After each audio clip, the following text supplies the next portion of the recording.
Hi வாங்க இந்த வீடியோவில் என்ன பார்க்க போகிறோன்னா சுவையான போட்டி கிரேவி தான் பார்க்க போகிறோம். அது எப்படி செய்யலாம்னு பார்க்கலாம் வாங்க. அதுக்கு என்னென்ன பொருள் தேவைன்னு பார்க்கலாம். நான் போட்டி வாங்கிட்டு க்ளீன் பண்ணிவிட்டு 3 தண்ணியில் நல்லா சுடு தண்ணி போட்டு மஞ்சள் உப்பு போட்டு நல்லா 3 முறை வாஷ் பண்ணி எடுத்துட்டேங்க. எந்த வாசனையும் வராது. அதே மாதிரி அதுக்கு 3 தக்காளி கட் பண்ணி வச்சுக்கிட்டேன், 3 வெங்காயம் கட் பண்ணி வச்சுக்கிட்டேன், சின்ன வெங்காயமும் கொஞ்சம். அதுக்கு ஒரு மசாலா கொஞ்சம் ரெடி பண்ணணும். என்னென்னா தனியா கொஞ்சம், சோம்பு கொஞ்சம், சீரகம் கொஞ்சம், கசகசா கொஞ்சம் எடுத்துக்கோங்க. எடுத்து கிரைண்ட் பண்ணி வச்சுக்கோங்க. நல்லா பொடியாக அரைச்சி வச்சுக்கோங்க. இப்போது குக்கரை வச்சுக்கலாம். குக்கரில் எண்ணெய் ஊற்றிக்குங்க. குக்கர் சூடானது எண்ணெய் ஊற்றிட்டு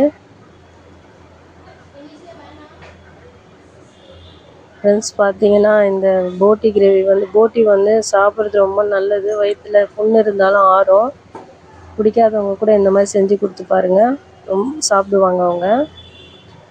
பட்டை வகைங்க இருந்தால் அதில் போட்டுக்குங்க. அது நல்லா இதுவான பிறகு வெங்காயம் கட் பண்ணி வச்சுருந்தோம், அதை போட்டுக்குங்க.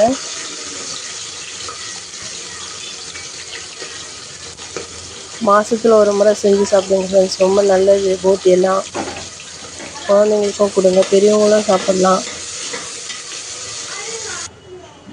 வெங்காயம் வதங்கிட்டோடனே ஒரு ஸ்பூன் இஞ்சி பூண்டு பேஸ்ட்டு போட்டுக்கோங்க. பெரிய ஸ்பூனில் 1 ஸ்பூன் போட்டிருக்கேன் நான். அது நல்லா வதங்கிட்டு பச்சை வாசனை போன பிறகு கட் பண்ணி வச்ச தக்காளி போட்டுக்கலாம். நான் 3 தக்காளி கட் பண்ணி போட்டிருக்கேன். அது வதங்கிறதுக்காக கொஞ்சம் உப்பு போட்டுக்கலாம். நம்ம சீக்கிரம் வேகும் தக்காளி. அது கூடவே கொஞ்சம் மஞ்சப்பொடி, 1 ஸ்பூன் மஞ்சப்பொடி போடுங்க. கண்டிப்பாக மஞ்சப்பொடி சேர்க்கணும், ஏன்னா அப்போ தான் நீச்சு வாசனைலாம் வராது, ஸ்மெல்லெல்லாம் வராது நம்மளுக்கு. அதனால் 1 ஸ்பூன் போட்டுக்கோங்க, தாராளமாக போட்டுக்கோங்க. அப்புறமா வெறும் மிளகாய் பொடி போட்டுக்கோங்க, ஒரு 2 ஸ்பூன் போட்டுக்கோங்க. காரத்துக்கு ஏற்ற மாதிரி போட்டுக்கோங்க. அப்புறம் நம்ம பொடி அரைச்சி வச்சு இல்லைங்களா, அதை போட்டுக்கலாம். இந்த பொடி நம்ம வீட்டிலே அரைச்சி போடுங்க, ரொம்ப நல்லாயிருக்கும், டேஸ்டியாக இருக்கும்.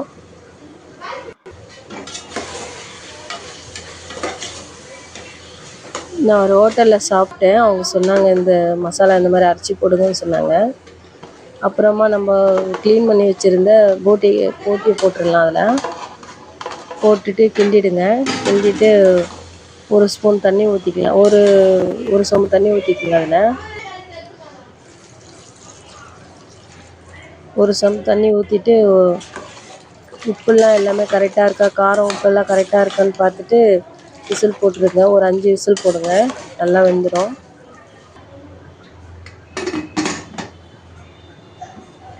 அதுக்கப்புறமா லாஸ்ட்டாக போடுறதுக்காக ஒரு தேங்காய் ரெடி பண்ணி வச்சுக்கலாம் ஃப்ரெண்ட்ஸ். தேங்காய் மட்டும்தான், அதை நல்லா பேஸ்ட்டாக அரைச்சிக்கோங்க. 5 விசில் வந்த பிறகு திறந்து பார்க்கலாம். நல்லா கொதிச்சிருக்கு ஃப்ரெண்ட்ஸ், பாருங்கள், நல்லா வெந்திருக்கு. இப்போ அரைச்சி வச்ச தேங்காய் விழுதையும் அதில் போட்டுடலாம். 2 ஸ்பூன் மிளகுத்தூளையும் போட்டுடலாம். அதில் ஒரு 2 கொதி வந்துட்ட பிறகு இறக்கிடலாம் ஃப்ரெண்ட்ஸ். நல்லா ரெடி ஆகிடுச்சு. 2 கொதி வரட்டும். அப்புறமா கொத்தமல்லி இலை தூவிட்டு இறக்கிடுங்க ஃப்ரெண்ட்ஸ். அவ்வளோதான் ஃப்ரெண்ட்ஸ். ஓகே ஃப்ரெண்ட்ஸ், சாப்பிட்டு பார்த்துட்டு எப்படி இருந்து சொல்லுங்கள். தேங்க்யூ ஃபார் வாட்சிங். பாய்.